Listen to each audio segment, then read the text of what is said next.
Andrei Makarov on tänaseks vahi all olnud juba aasta, alates eelmise aasta aprilli algusest, aga ilmselt tuleb tal jääda sinna oluliselt kauemaks. Nimelt mõistis Tartu maakohus talle täna väga pika vangistuse. Karistuseks 15 aastat vangistust. Seega riigireetmise eest praktiliselt maksimumkaristus.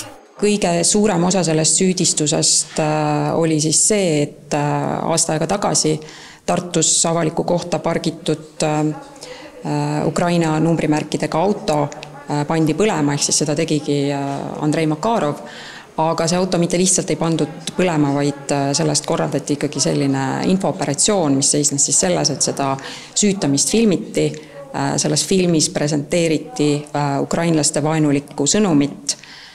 See vaenulik sõnum seoti ka ühe Eesti poliitilise ühendusega, mille nimi on Koos.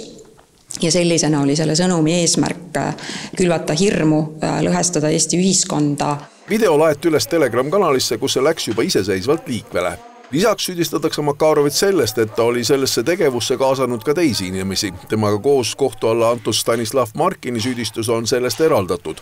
Prokuratuuri arvates teeb ta koostööd Venemaa luureorganisatsiooni GRU-ga juba alates 2010. aastast. Ta ise kõike seda eitab ja nimetab Tartus toime pandud süütamist poisikese tembuks. Sidemeid Venemaa eriteenistusega on ta pidanud absurdseks. Ka see leidis selles asjas tuvastamist, et see ei olnud tema enda idee ja algatus, vaid ta oli selle ülesande saanud naaberriigi eriteenistuste käest. Kohtuvaidluste käigus nõudis prokurör samuti Andrei Makarovi karistamist just 15-aastase vabaduse kaotusega. Ma olen selle otsusega rahul ka sellepärast, et ma väga tahan loota, et see otsus on teatud hoiatus ja märk sellest, et kui keegi veel plaanib selliseid tegusid, siis ta mõtleks hoolega järele, missuguste ettepanekutega ta kaasa läheb ja missugused on tema teo tagajärjed temale endale.